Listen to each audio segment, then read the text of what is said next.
सास बहू की अद्भुत कहानी, आपकी आंखें सजल हो उठेंगी। दोस्तों, आज मैं आपको सास बहू की एक प्रेरणादायक कहानी बताने जा रही हूँ। इस कहानी से आपको ज़रूर कुछ सीखने को मिलेगी। तो चलिए शुरू करते हैं सास बहू की अद्भुत कहानी। बहू कहाँ मर गई? अंदर से आवाज आई, जिंदा हूँ माँ जी। तो फिर मेरी चाय क्यों अभी तक नहीं आई? कब से पूजा करके बैठी हूँ। बहू ने कहा, ला रही हूँ माँ जी। बहू चाय के साथ भजिया भी ले आई। सास ने कहा, तेल का खिलाकर मारोगी क्या मुझे? बहू ने कहा, ठीक है माँ जी, ले जाती हूँ। सास ने कहा, रहने दे, अब बना दिया है तो खा लेती हूँ। सास ने भजिया उठाई और कहा, कितनी गंदी भजिया बनाई है तुमने। बहू ने कहा, माँ जी, मुझे कपड़े धोने हैं, मैं जाती हूँ। बहू दरवाजे के पास छिपकर खड़ी हो गई। सास भजिया पर टूट पड़ी और पूरी भजिया खत्म कर दी। बहू मुस्कुराई और काम पर लग गई। दोपहर के खाने का वक्त हुआ। सास ने फिर आवाज़ लगाई, कुछ खाने को मिलेगा। बहू ने आवाज़ नहीं दी। सास फिर चिल्लाई, भूखे मारोगी क्या? बहू आई और सामने खिचड़ी रख दी। सास गुस्से से बोली, ये क्या है? मुझे इसे नहीं खाना, इसे ले जाओ। बहू ने कहा, आपको डॉक्टर ने दिन में खिचड़ी खाने को कहा है, खाना तो पड़ेगा ही। सास मुंह बनाते हुए, हाँ, तू मेरी माँ बन जा। बहू फिर मुस्कुराई और चली गई। आज इनके घर पूजा थी। बहू सुबह 4 बजे से उठ गई। पहले स्नान किया, फिर फूल लाई, माला बनाई, रसोई साफ की, पकवान और भोज बनाया। सुबह के 10 बज गए। अब सास भी उठ चुकी थी। बहू अब पंडित जी के साथ भगवान के वस्त्र तैयार कर रही थी। आज ऑफिस की छुट्टी भी थी, उनके पति भी घर पर थे।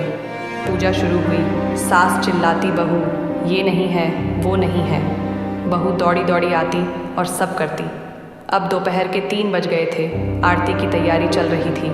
पंडित जी ने सबको आरती के लिए बुलाया और सबके हाथों में थाली दी। जैसे ही बहू ने थाली पकड़ी, थाली हाथों से गिर पड़ी। शायद भोज बनाते हुए बहू के हाथों में तेल लग गया था, जिसे वो पोंछना भूल गई थी। सारे लोग तरह तरह की बातें करने लगे। कैसी बहू है, कुछ नहीं आता, एक काम भी ठीक से नहीं कर सकती, ना जाने कैसी बहू उठा लाए, एक आरती की थाली भी संभाल नहीं सकी। उसके पति भी गुस्सा हो गए, पर सास चुप रही, कुछ नहीं कहा। बस यही बोल के छोड़ दिया, सीख रही है, सब सीख जाएगी धीरे धीरे। अब सबको खाना परोसा जाने लगा। बहू दौड़ दौड़ के खाना देती, फिर पानी लाती। करीब 70-80 लोग हो गए थे। इधर 2 नौकर और बहू अकेली, फिर भी वहाँ सारा काम बहुत ही अच्छे तरीके से करती। अब उसकी सास और कुछ आस पड़ोस के लोग खाने पर बैठ गए। बहू ने खाना परोसना शुरू किया। सबको खाना दे दिया गया।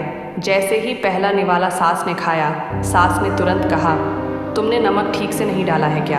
एक काम भी ठीक से नहीं करती। पता नहीं मेरे बाद कैसे ये घर संभालेगी। आस पड़ोस वालों को तो जानते ही हो ना साहब, वो बस बहाना ढूंढते हैं नुक्स निकालने का। फिर वो भी सब शुरू हो गए, ऐसा खाना है, ऐसी बहू है, ये वो वगैरह वगैरह। दिन का खाना हो चुका था। अब बहू बर्तन साफ करने नौकरों के साथ लग गई। रात में जगराता का कार्यक्रम रखा गया था। बहू ने भी 1-2 गीत गाने के लिए स्टेज पर चढ़ी। सास जोर से चिल्लाई, मेरी नाक मत कटा देना, गाना नहीं आता तो मत गा, वापस आ जा। बहू मुस्कुराई और गाने लगी। सबने उसके गाने की तारीफ की, पर सास मुंह फुलाते हुए बोली, इससे अच्छा तो मैं गाती थी जवानी में, तुझे तो कुछ भी नहीं आता। बहू मुस्कुराई और चली गई। अब रात का खाना खिलाया जा रहा था। उसके पति के ऑफिस के दोस्त साइड में ही ड्रिंक करने लगे। उसका पति चिल्लाता, थोड़ा बर्फ लाओ, तो सास चिल्लाती, यहाँ दाल नहीं है। फिर चिल्लाता, कोल्ड ड्रिंक नहीं है, पापड़ ले आओ। इधर उधर आखिरी में उसके पति की शराब उसके एक दोस्त पर गिर पड़ी और बोतल टूट गई। पति गुस्से में 2 झापड़ अपनी पत्नी को लगाते हुए कहता है, जाहिल कहीं की, देखकर नहीं कर सकती, तुझे इतना भी काम नहीं आता। सारे लोग देखने लगे। उसकी पत्नी रोते हुए कमरे की तरफ दौड़ी। फिर उसके दोस्तों ने कहा, क्या यार, पूरा मूड खराब कर दिया, यहाँ नहीं बुलाया होता तो हम कहीं और पार्टी कर लेते। कैसी अनपढ़ गंवार बीवी ला रखी है तुमने, उसे तो मेहमानों की इज्जत और काम करना तक नहीं आता। तुमने तो हमारी बेइज्जती कर दी। अब आस पड़ोस की औरतों को और बहाना मिल गया था। वो कहने लगी, देखो क्या कर दिया तुम्हारी बहू ने, कोई काम की नहीं है। मैं तो कहती हूँ अपने बेटे की दूसरी शादी करा दो, छुटकारा पाओ इस गंवार से। सास उठी और अपने बेटे के पास जाकर उसे जोर का थप्पड़ मारा और कहा, अरे नालायक, तुमने मेरी बहू को मारा, तेरी हिम्मत कैसे हुई? तेरी टांग तोड़ दूंगी। उसके बेटे के दोस्त कुछ कहने ही वाले थे कि उसकी माँ ने घूरते हुए कहा, चुप, बिल्कुल चुप। यहाँ दारू पीने आए हो, जबकि पता है आज पूजा है और तुम्हें पार्टी करनी है। कैसे संस्कार दिए हैं तुम्हारे माता पिता ने? और किसने मेरी बहू को जाहिल बोला? ज़रा इधर आओ, चप्पल से मारूंगी अगर मेरी बहू को किसी ने एक शब्द भी कहा तो। अरे पापी, तूने उस लड़की को बस इसलिए मारा कि तेरी शराब गिर गई। पापी, वो बच्ची सुबह 4 बजे से उठी है, घर का सारा काम कर रही है, न सुबह से नाश्ता किया न दिन का खाना खाया, फिर भी हंसते हुए सबकी बातें सुनते हुए, ताने सुनते हुए घर के काम में लगी रही। तेरे यार दोस्तों को वो अच्छी नहीं लगी। जूते से मारूंगी तेरे दोस्तों को जो कभी उन्होंने ऐसा कहा। उसके यार दोस्त चुपके से खिसक लिए। अब सास बहू के कमरे में गई और बहू का हाथ पकड़कर बाहर लाई।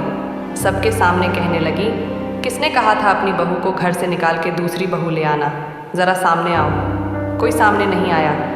फिर सास ने कहा, तुम जानते भी क्या हो इस लड़की के बारे में? ये मेरी माँ भी है, बेटी भी। माँ इसलिए कि मुझे गलत काम करने पर डांटती है, और बेटी इसलिए कि कभी कभी मेरी दिल की भावनाएं समझ जाती हैं। मेरी दिन रात सेवा करती है, मेरे 1000 ताने सुनती हैं, पर एक शब्द भी गलत नहीं कहती, ना सामने ना पीठ पीछे।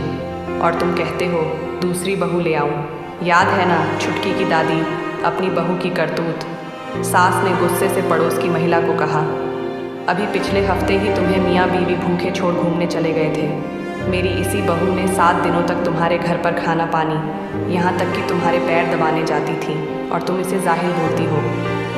जाहिल तो तुम सब हो, जो कोयले और हीरे में फ़र्क नहीं जानते। अगर आइंदा मेरी बहू के बारे में किसी ने एक लफ्ज़ भी बोला तो मुझसे बुरा कोई नहीं होगा, क्योंकि ये मेरी बहू नहीं, मेरी बेटी है। बहू सिसकियाँ लेते हुए फिर कमरे में चली गई। सास ने एक प्लेट उठाई और बहू को भोजन परोसने के लिए बहू के कमरे में खुद ले गई। सास को भोजन लाते हुए देखा तो बहू ने कहा, अरे माँ जी, आप क्या कर रही हो? मैं खुद ले लेती। सास ने प्यार से ताना मारते हुए कहा, डर मत, इसमें जहर नहीं है, मार नहीं डालूंगी तुझे। तुझे नई सास चाहिए होगी, पर मुझे अभी भी तू ही मेरे घर की बहू चाहिए। बहू ने अपनी सास को रोते हुए गले से लगा लिया। सास भी पहली बार रो पड़ी और कहा, चल खाना खा ले। फिर मजाक करते हुए कहा, फिर मेरे पैर दबाने चले आना, और ये ख्याल मन में मत लाना कि ये सास तो हर रोज़ पैर दबाने बोलती है। किसी दिन मैं इसका गला दबा दूँगी, क्योंकि कभी मैं भी यही सोचती थी। ये कहते हुए दोनों खूब हंसने लगती हैं। तो ये है सास और बहू के बीच रिश्ते की अनोखी कहानी। इसलिए कहते हैं ना, कुछ रिश्ते बहुत मीठे होते हैं, बस बातें कड़वी होती हैं। आशा करती हूँ दोस्तों कि ये कहानी आपको ज़रूर पसंद आई होगी। अगर पसंद आए तो इस वीडियो को लाइक और इस चैनल को सब्सक्राइब करके बेल आइकॉन को ज़रूर प्रेस कीजिए, ताकि आने वाले वीडियो का नोटिफिकेशन आपको मिलती रहे। और इस वीडियो को अपने दोस्तों और रिश्तेदारों को ज़रूर शेयर करें। धन्यवाद। जय हिंद दोस्तों।